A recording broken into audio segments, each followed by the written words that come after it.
We all know how hard it is to be a father and to raise children in this day and age. Imagine, if you would, being in a career where your job meant risking your life every day. Also, a job where people lie to you consistently, and you, many times, having to pull the truth out of any given situation. A career where you see the worst possible things happen. This is the life of a law enforcement officer. Living this life can affect how you communicate and relate to your children.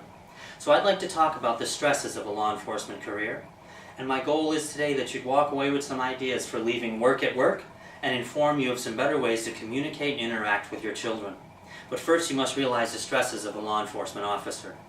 As a police officer, we're trained to prepare for the worst case possible in any situation, which tends to make us see the negative aspects of any circumstance or any person we're dealing with. This is due largely to the fact that we're looking through a small part of the fence of humanity at the minute percentage of the population who are criminals. How can you not bring your work home? When your day is done and you're coming home to your children, change into your civilian clothes before you come home.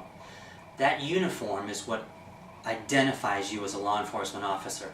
By separating yourself from it, you can more mentally prepare to communicate and interact with your children.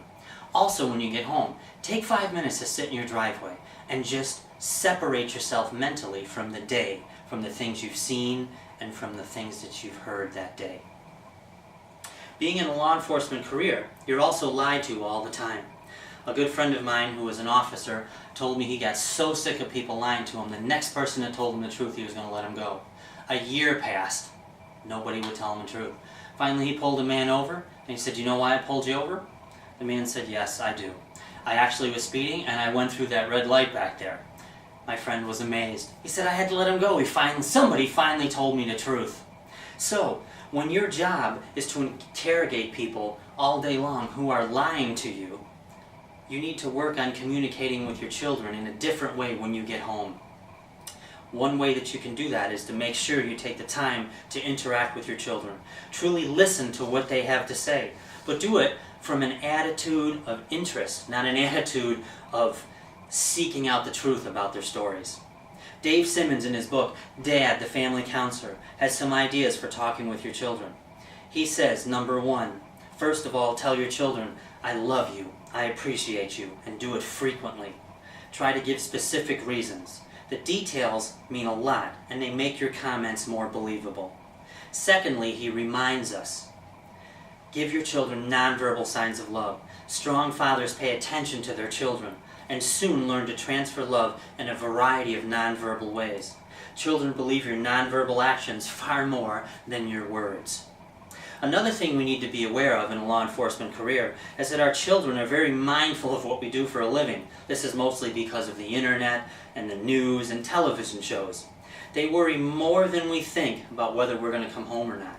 I'm not just saying this because I'm a law enforcement officer and I know that my children worry about me. I'm saying it because my father was a law enforcement officer and I spent many nights worrying when he was just a bit late. In an internet news article wrote March 4th, 2011, titled, "When Your Dad is a Cop, Every Police Death is Personal," by Travis Mayfield. Travis, whose father was a police officer, states, "The logical part of my brain knows my dad is mortal, but the wide-eyed 5-year-old that lives deep inside me doesn't understand what that truly means. That little boy refuses to understand my daddy is immortal. He's made of steel. He will keep saving the world forever." A way to make your children more comfortable with your job is to use every opportunity you can to maintain contact with them. We know that this job is hours of boredom, interrupted by moments of insanity. So use some of that downtime to make a phone call to your family and let them know how your day is going.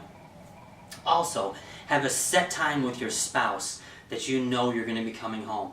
And if you're later than that, make a phone call and let them know why and where you are. By calming your spouse, that will transfer to your children. So, sometimes being in a law enforcement career, we can forget the toll that it takes on our children. If we take steps to make sure that our children remain the top priority in our lives, they will grow to be very well balanced. But first you must set yourself apart from work when you get home. Take the time to communicate and show affection to your children. and you need to understand the stresses your career brings on them. Charles Swindoll, in his book Parenting from Surviving to Thriving, states, "The best secret of wise parenting, therefore, is the job of a parent is to help his or her children to come to know themselves, grow to like themselves, and to find satisfaction in being themselves. As a law enforcement officer, this takes extra work to ensure, but just being informed and knowledgeable is the best way to start."